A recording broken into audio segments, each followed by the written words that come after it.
नमस्कार दोस्तों। यूएसडीटी एक ऐसी प्रॉब्लम क्रिएट कर रहा है जो कहीं ना कहीं मार्केट में एक बहुत बड़े क्रैश का कारण बन सकता है। अब ये यूएसडीटी के साथ ऐसा क्या होने वाला है जिसकी वजह से हमें एक बहुत बड़ा क्रैश देखने को मिल जाए। शायद ऐसा कुछ हो सकता है क्योंकि न्यूज भी बहुत बड़ी है और यूएसडीटी के साथ ऐसा नया ये ड्रामा नहीं है, ये काफी पुराना चला आ रहा है। अब वो क्या है, ये सब मार्केट पर इसका कितना इंपैक्ट आएगा, आपको क्या करना चाहिए। वीडियो बहुत इंपॉर्टेंट है, देखिएगा जरूर। अच्छा लगे तो लाइक सब्सक्राइब जरूर कीजिएगा। पहले थोड़ा सा मार्केट देख लेते हैं, उसके बाद यूएसडीटी की बात करेंगे क्योंकि यूएसडीटी ही हमारा जो है एक तरह से क्रिप्टो करेंसी का डॉलर है। भाई जितनी भी आप सेल परचेज कर रहे हैं यूएसडीटी के जरिए ही कर रहे हैं, तो इसलिए इसके बारे में जानना बहुत जरूरी है। लेकिन पहले बीटीसी अगर देखते हैं तो वो 94,000 के ऊपर चल रहा है अभी, 300-400 जो भी है, लेकिन आप 94 के ऊपर मान सकते हैं। ये क्यों इतना साइड में है, ये भी कहीं ना कहीं यही वेट कर रहा है कि शायद यूएसडीटी के साथ आखिर क्या होने वाला है, क्योंकि 30 तारीख इसके लिए बहुत खतरनाक तारीख है यूएसडीटी के लिए। उसी हिसाब से देखें तो फिर एंड ग्रीड इंडेक्स भी आपका देखिए 50 के आसपास आ गया है, यानी कि वाकई में मार्केट में थोड़ा सा पैनिक क्रिएट हो रहा है। मैं ये नहीं कहूंगा कि बहुत ज्यादा, लेकिन थोड़ा सा तो हो रहा है क्योंकि हम 60 से नीचे आ गए।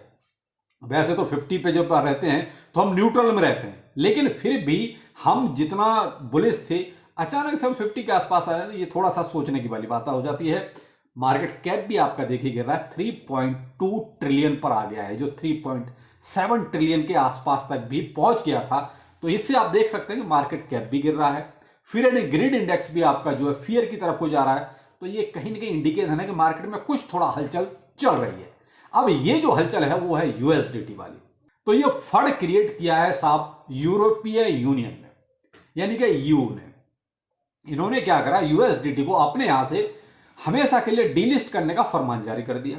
यानी कि वहां कोई भी एक्सचेंज, यानी कि यूरोपियन कंट्री में, एशियन कंट्री में नहीं है, ध्यान रखिएगा।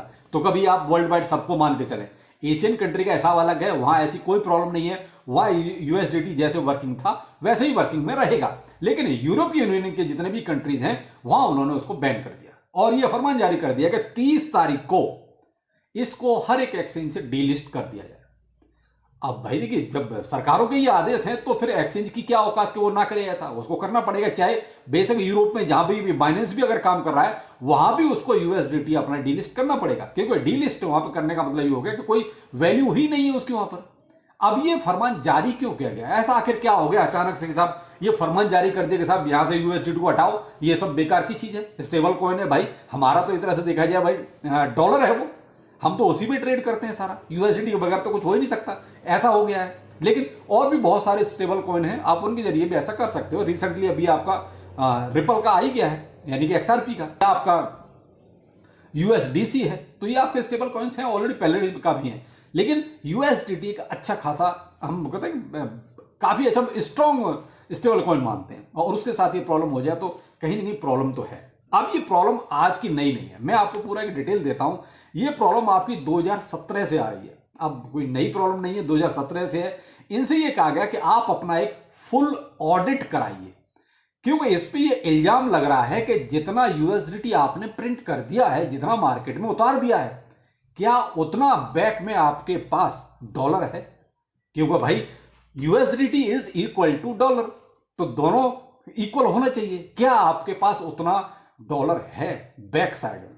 बस यही प्रॉब्लम है, और यूएसडीटी ने यही चीज नहीं की। जब इनसे कहा गया कि आप ऑडिट कराइए, तो ऑडिट में ये हमेशा से यानी कि दाएं बाएं चलते रहे। इन्होंने सीधा सीधा ऑडिट नहीं कराया, जो एक थर्ड पार्टी से सरकारें चाहती थी, क्योंकि वो भी ये देखना चाहते हैं कि क्रिप्टो करेंसी का डॉलर है आखिर, और वो इतना बढ़ चढ़ के सब कहते पॉपुलर हो रहा है, और अपने आप को ये बोलता है कि भाई हम डॉलर से पैक्ड हैं, तो क्या वो है इतना इनके पास?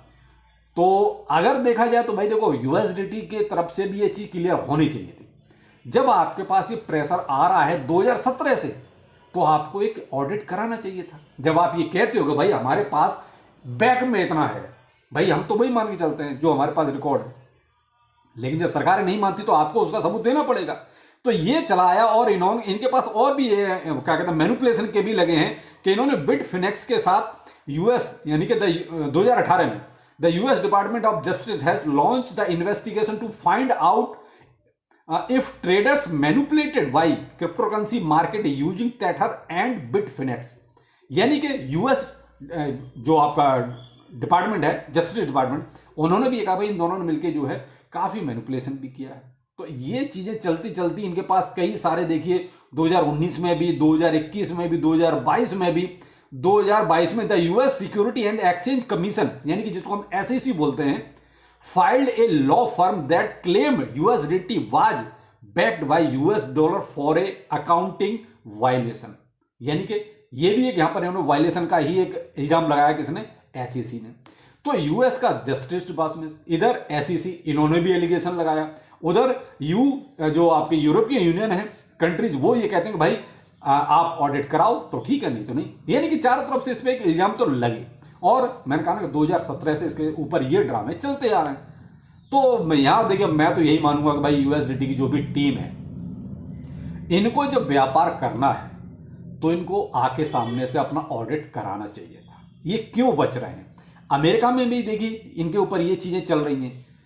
उधर यू का मैंने आपको बता ही दिया कि वहां तो उन्होंने 30 तारीख को फाइनली कर दिया कि आपको यहां से डीलिस्ट किया जा रहा है, आपको यहां से हटाया जा रहा है कि आप यूएसडीटी में, यूरोपियन कंट्री में कोई भी ट्रेड नहीं कर सकते।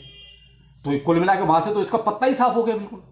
अगर यही सिचुएशन कहीं अमेरिका की तरफ से भी अगर पैदा की गई कि भाई आप ऑडिट कराओ, नहीं तो आपको यहां से भी, और अमेरिका ने अगर ऐसा किया तो भाई साहब बहुत बड़ी आफत हो जाएगी यूएसडीटी के लिए। तो अभी अमेरिका में ऐसा नहीं है, देखिए वहां ऐसे कोई अभी तक ऐसी न्यूज नहीं निकल के आ रही है। लेकिन ये भी बहुत बड़ी न्यूज है कि भाई एक पूरा एक तरफ का यूरोप ही आपको साइड बाई कर रहा है। तो इसका मतलब ये कि कहीं तो प्रॉब्लम है। अब साफ साफ कह दिया 2024 में, tetra has not completed an independent audit.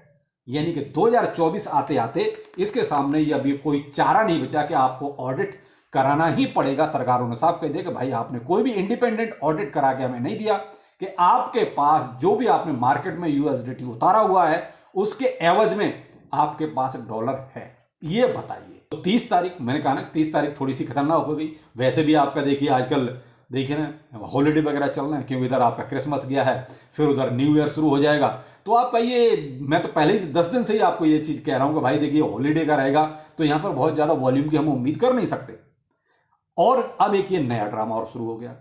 तो ये 30 तारीख को क्या होगा नहीं कह सकते, मार्केट कितना डंप जा सकता है भाई देखिए इसकी तो प्रेडिक्शन करना असंभव है कि क्या हो सकता है। लेकिन ये जरूर है कि जैसे अभी यूएसडीटी अगर आप मार्केट में देखते हैं तो 0.998 के आसपास चल रहा है, यानी कि थोड़ा सा डीप है। आप ये कहो वैसे तो 1:1 होता है और हमेशा से 1 में रहा भी है, लेकिन अभी भी 998 के आसपास है। तो हम ये मान सकते हैं कि थोड़ा सा डीप है। अभी ये कहो बहुत ज्यादा डीप है, ऐसा भी नहीं है। लेकिन सिचुएशन क्या होगी जब ये होगा 30 तारीख, अभी तो सब कुछ ठीक है। तो मैं तो यही कहूंगा, देखिए आपके पास अगर होल्डिंग यूएसडीटी में आपने रखा हुआ है, बहुत से लोग रखते हैं ना अपने रिजर्व में, तो मैं ये कहूंगा कि आप बीटीसी ले लो कुछ दिन के लिए, या आप किसी और स्टेबल कॉइन में शिफ्ट कर लो। तो ये ऐसा कर सकते हो। थोड़ा बहुत आप यूएसडीटी भी रख सकते हो, क्योंकि यूएसडीटी का तो कुछ बिगड़ना नहीं है। अभी ये कहोगे भाई ठीक है वहां से मान लो यूरोपियन यूनियन से खत्म हो रहा है, तो ऐसा नहीं कि भाई एशिया से भी खत्म हो गया, एशिया में तो अभी वर्किंग है, कोई दिक्कत नहीं है। तो लेकिन हम क्या है कि साइड में भी चलना चाहिए भाई, हमें थोड़ा सा अपना सेफ्टी पर्पज भी देखना चाहिए। हम ये नहीं कर सकते क्रिप्टो में ऐसा नहीं हो सकता। एक क्रिप्टो ऐसी संस्था है, बन गई है कि यहाँ कभी भी कुछ भी हो सकता है, कभी भी कोई सा भी एक फंड आ सकता है, जो नहीं सोचते वो भी हो जाता है। तो भाई मैं तो ये कहूंगा कि आप अपने आप को थोड़ा सा सुरक्षित कर लें। बस मैं ये नहीं कह रहा हूं कि बहुत ज्यादा कुछ आफत आने वाली है, क्रिप्टो करेंसी खत्म हो जाएगा, ऐसा कुछ नहीं है, ऐसे कुछ नहीं होगा। मैं तो यही मान के चलता हूं। लेकिन फिर भी हम ज्यादा आंख बंद करके भी नहीं रह सकते, हम थोड़ा सा अपना सुरक्षा का हिसाब भी देखेंगे। तो भाई मैं तो ये कहूंगा, अगर आपके पास बहुत ज्यादा यूएसडीटी है जो आपने रखा हुआ है कुछ परचेज करने के लिए, तो ये कहूंगा कि आप थोड़ा सा ना उसको इधर उधर थोड़ा सा कर लीजिए। मेरा करने से मतलब वही है कि आप तो कुछ बीटीसी खरीद लो, इथेरियम खरीद लो, क्यों फिर आप अपना बेच के फिर से यूएसडीटी ले लेना अगर मान लो कोई प्रॉब्लम नहीं होती है तो, या किसी और स्टेबल यूएसडीसी में आप शिफ्ट कर लो। तो थोड़ा सा ये ना डाइवर्सिफाई, मेरा कहने का मतलब इतना है कि आप थोड़ा सा डाइवर्सिफाई कर लो अगर आपके पास बहुत ज्यादा यूएसडीटी रिजर्व में है तो। और अगर आपके पास थोड़ा बहुत ही है तो कोई दिक्कत नहीं, फिर 30 तारीख तक का वेट करो, क्या होता है देखेंगे। तो यूएसडीटी के बारे में जो भी अब तक की इंफॉर्मेशन थी वो मैंने आपके सामने रख दी है। बाकी क्या करना है नहीं करना है वो आप देखिए, क्योंकि ये डिसीजन आपका है, फाइनेंशियल डिसीजन आपका है। क्योंकि ये मैं आपको कोई फाइनेंशियल एडवाइस नहीं दे रहा हूं, मैं आपको केवल जो मार्केट में चल रहा है वो बता रहा हूं। डिसीजन आपको करना है कि आपको क्या करना है। तो चलिए फिर मिलते हैं किसी नए अपडेट के साथ। नमस्कार।